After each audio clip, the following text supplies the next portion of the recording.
Hello guys, আমি Suchitra. Welcome back to my channel আমাদের স্বপ্ন। তো তোমরা সবাই কেমন আছো বন্ধুরা? আশা করি তোমরা সবাই খুব ভালো আছো, আর আমিও তোমাদের ভালোবাসাতে অনেক অনেক ভালো আছি।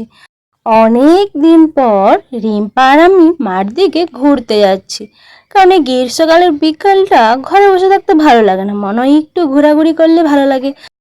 আর মাঠে এখন এত সুন্দর ধান গাছগুলো হয়েছে, কি দারুণ দেখতে লাগছে।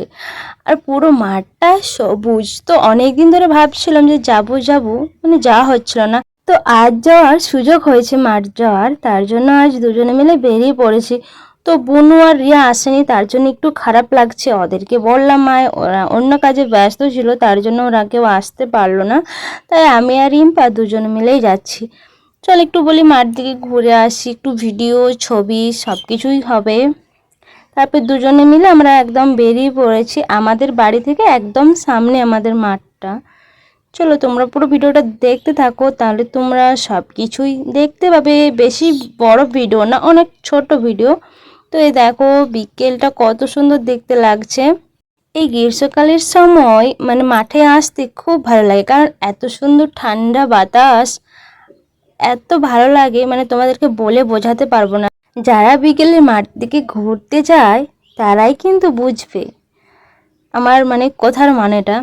চলো তোমাদেরকে ধান ক্ষেতটা দেখায়। আমরা কিন্তু ধান ক্ষেতের সামনাসামনি চলে এসেছি।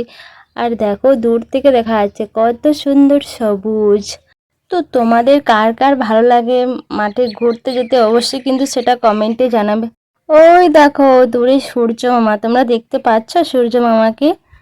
আমি রোজই ভাবি যে ভিডিও করব, ব্লগ ভিডিও করব, কিন্তু কি বলো তো, করাই হচ্ছে না। আর এত গরম পড়েছে, মানে ভিডিও করার ইচ্ছেটাই উড়ে গেছে। আগে তো যেহেতু সেজেগুজে একটু রিলস টিলস করতাম, এখন তো আর একদম ভালো লাগে না, মানে সঠিকভাবে করাই হচ্ছে না।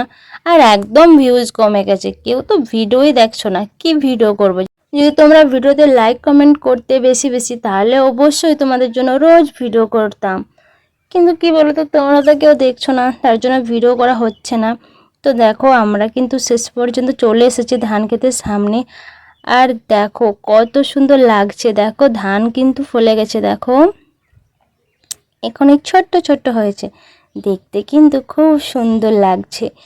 এই রকম পরিবেশে মানে সেই মনটা ভালো লাগছিল। কি দারুণ, পুরো সবুজ আর ঠান্ডা ঠান্ডা হাওয়া, মানে বলে বোঝাতে পারবো না। আমার কিন্তু গ্রীষ্মকালে এরকম বিকেলে মাঠ দিকে আসতে ভালো লাগে, কিন্তু কি বলতো কেউ আসতে চায় না, তার জন্য আসা হয় না। তো রিম্পাকে বললাম, তো রিম্পা এলো, আর রিয়া ওরা তো এলো না, তোমাদেরকে তো আগেই বললাম। যেহেতু আমি রিলস করছিলাম ওই জন্য চুলটা খুলে দিয়েছে, দেখো পুরো ভূতের মতন লাগছে, চুলের অবস্থা পুরো খারাপ হয়ে গেছে। এবার আমরা কিন্তু বাড়ি চলে যাচ্ছি, যেহেতু আমাদের ভিডিও ছবি তোলা হয়ে গেছে। আর মাঠে বেশিক্ষণ থাকা চলবে না, একটু পরে সন্ধ্যা হয়ে যাবে। আর মাঠে তো প্রচুর সাপ আছে, তোমরা তো অনেকজনই জানো, তার জন্য আমরা তাড়াতাড়ি বাড়ি চলে যাচ্ছি সন্ধ্যা হবার আগেই। বলতে পারছি না যে কবে আবার এই মাঠে আসতে পারবো, কারণ তোমরা তো অনেকজনই জানো যে আর কিছুদিন পর আমার বিয়ে, তার আগে হয়তো আর আসা হবে না। তো বলতে পারছি না যে কবে আবার এই মাঠে আসবো, কোনো গ্যারেন্টি নেই। চলো আর ভিডিওটা বেশি বড় করবো না, ভিডিওটা ভালো লাগলে লাইক কমেন্ট শেয়ার করে দিও। চলো টাটা, বাই বাই।